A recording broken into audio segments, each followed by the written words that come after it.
bar, parking, thinking of you, these little tiny things. Text is perfect for that. But when you want to have an engaging conversation, save that for on the phone, or even better, save it for in person on a date. Yep, I agree with all that. If you just tuned in, 3-Day Matchmaking is a high-touch matchmaking service. I'm talking to Jaime Bernstein. She's the senior matchmaker for 3-Day Rule, 3dayrule.com. You can check it out. They can shows you how to work at the team, gives you a whole bunch of information on the website. Okay, some fun questions. The chances of finding love on a night out.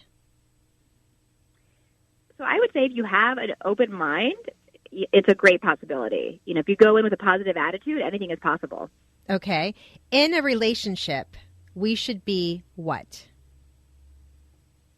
Communicative.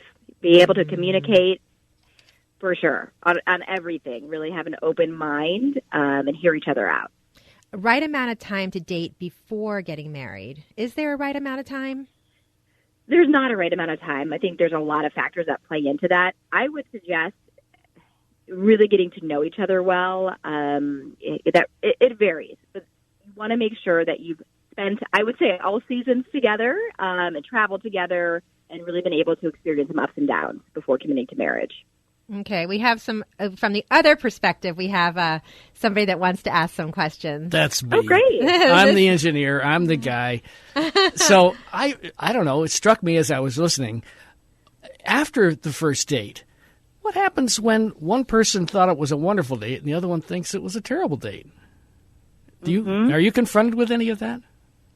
Absolutely. So, sometimes people go out and it is hard to really take in how is this other person taking in the state. Are they wanting to be here? Do they like me? Do I like them? There's a lot of it's very high in emotion, right? We're nervous and a little bit awkward.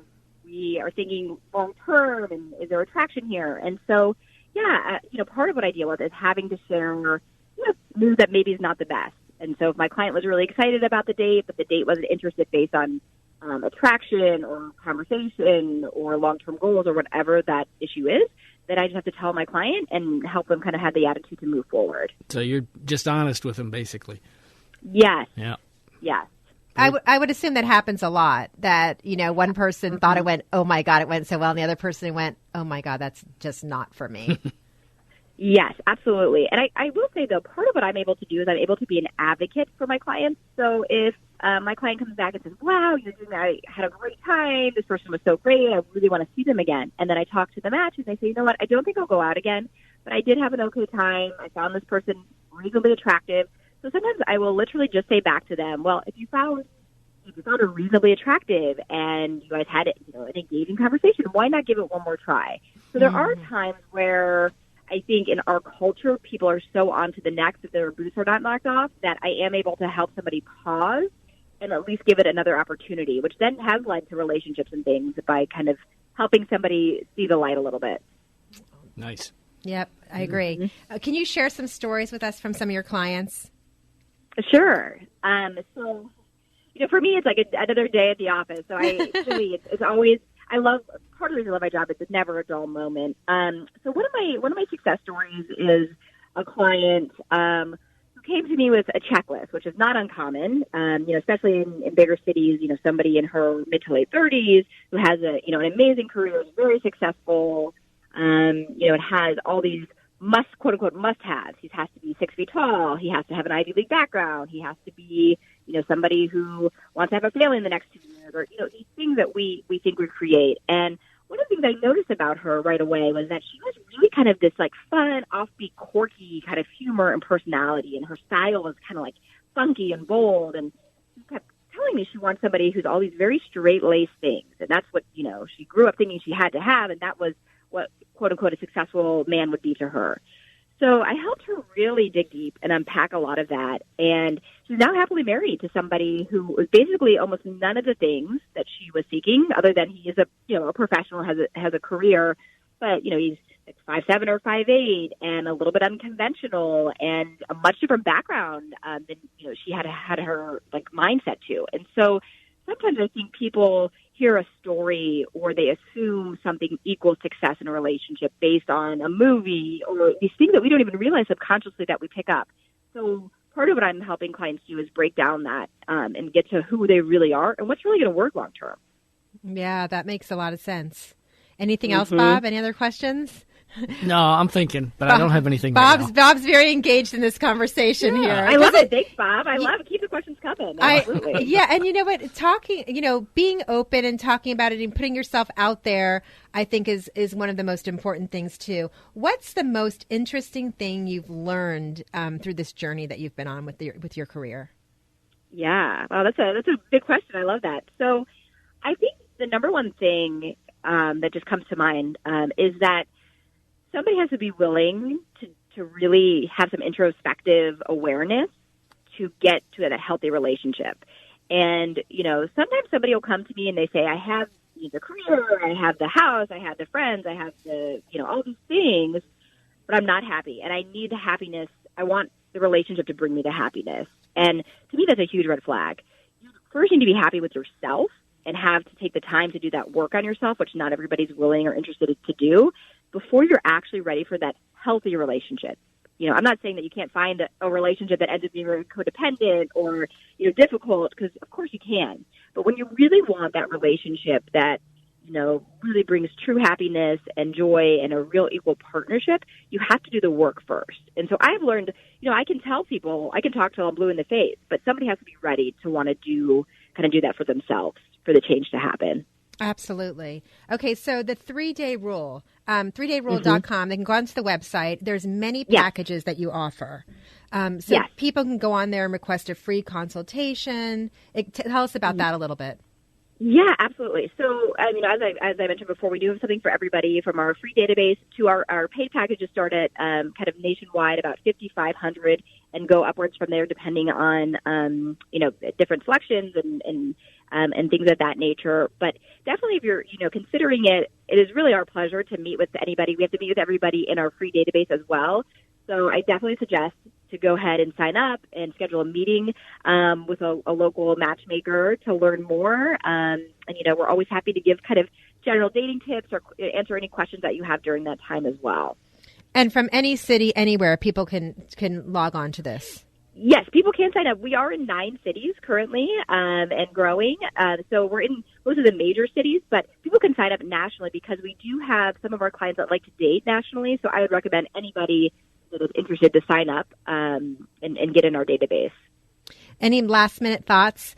Dating, it's so different than it used to be, I can't imagine what it's going to be like in 10 or 15 years going down the road, I know. It's one of those things that I think is one of the most basic human desires for most people, right? Most people really have this, interest, this desire to be with one person and create a life with them, and really allow that to enrich somebody's life. And again, I think the key takeaway that what I've learned is that be happy with yourself first, and then you're going to be set up for success, finding that relationship that will have the long-term longevity of working and bringing happiness.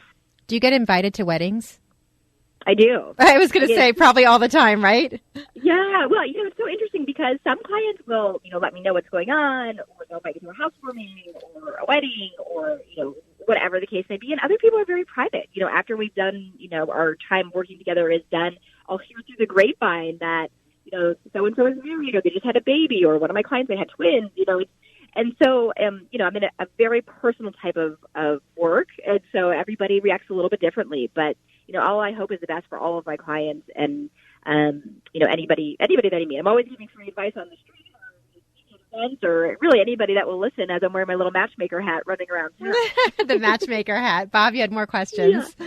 Well, okay. I was thinking about myself, of course, and I find getting that first date going is not a big problem for me. I'm somebody who's always been very aware of other people's feelings, and I can do the first date pretty well. Second and third dates, though, where I'm really now beginning to think about what do I want, and I have trouble pushing forward. What's going on there? So when you say you have trouble pushing forward, do you mean you're not sure if you want to see that person again, or you're getting told no for a second date? I'm not sure I want to see that person. I'm not sure I want to proceed. I'm thinking to myself, is it better than staying at home watching the TV? And I'm not sure it is. Right. Well, see, part of it is you do have to get out there and have some dates that are not going to be as great. And so you do have to really get to know somebody. I kind of call this a rule of 3. Generally, it happens between date 3 and month 3. It varies greatly for a number of different reasons. But, the first couple of days are very, very, they should be very light. You should just, be thinking, hey, do I find this person attractive? Are we intellectually compatible? Are we having fun? So just very basic things. Right. But to really get to know, is this person going to be somebody that I want to be in a relationship with? You really need to go, at least on 3 dates. Mm-hmm. Before you start to even have real insight about that. And so my thought is, it's one thing if she says something that's very off color to you or very offensive or, don't find her attractive at all, or there's something very off-putting, don't waste your time. But if you're unsure, it's worth going, I would say, on at least 3 dates. And then if you leave a third date and you think to myself, I'd rather sit at home eating popcorn by myself on the couch, and I have no excitement to see this woman again, that's probably the answer that you need. But I would give it at least 3 times if you're on the fence about it. All right. Thank you. Okay, that's good advice. Thank you. Yes. I like that. Yes. So, and you know what? You have to invest in the dating. You have to invest in yourself. You have to invest in the process. You have to put yourself out there. You have to try to be vulnerable. Yes.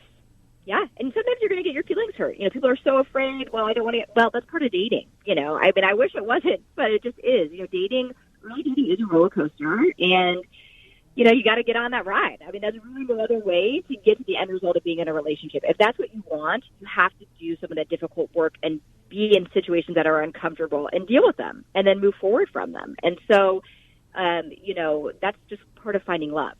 And that's why the highs are so high too, though, because there is all that excitement and all that emotion. But you can't have those, exciting highs without the possibility of the lows. That's just the nature of love. I know all your matches that you set up. Everybody, you must make you feel so happy because you brought the. Love is happiness anyway. So you bring these people together, and it must be such a good feeling for you. And imagine you started all those years ago, just like your friends coming to you for advice, and you giving out advice and setting people up, and then you made it a career, which is what the world, in the real world today. It's really not going out to the bars and going out and meeting people. It's really online. It's matchmakers. It's the apps nowadays. It's just people are too busy. Yes, and you know what else I find? That when I'm out with my husband and I'm at a bar or at a restaurant, people are looking at their phones or they're only talking to the people they came with. People are so afraid of approaching people in public that is happening less and less to actually meet people out and about. And what about for the single mom? The single mom that has kids, young kids, that's tough. Mm-hmm. It is tough, but it's still important that if somebody, whether you're a single mom or single dad, it's important that if you do want that healthy relationship in your life, that you do put yourself back out there. I deal with actually quite a bit of single parents, and the number one tip that I give is, yes, you want this new person you're dating to know that you have children, right? You're not hiding this. That should be known. But you really want to think, hey, I'm just a woman looking to connect with a man. You don't need to think, is this person going to be a good stepdad? I should spend the whole day talking about my kids' hobbies and interests. And so, especially for single parents that are, really new to dating, they haven't maybe dated post-divorce or whatever the situation is that they're newly single, really spend time getting to know yourself again before you go and date, because you do not want to sit there and talk about your kids. Really, almost, I would say date one, again, the person should know you have children. I'm not, that should be out in the open. But you need to take a step back and say, who am I as an individual man or an individual woman, and what am I looking for in a partner? That's at the, early dating, that's all you're looking for. You need to really try to take a step away from that parent role and just connect and see if you like this person. Mm-hmm. And so I think that's a big challenge for especially newly single parents who haven't had much experience, that they sit and they talk about their kids the whole time, and then both people leave the date not knowing each other at all. Interesting. 3-day rule. I like the title of that too. Senior matchmaker Jaime Bernstein, you have to check out the website, 3dayrule.com. So love is in the air. It's exciting. Yes. It's fun. What a great fun job you have. Can't be very stressful. has to be so happy all the time because you know, bringing people together and making people so happy. So I look forward to having you back again and hearing some more stories from dating. And thank you so much for joining me. Thank you for having me. Thank you.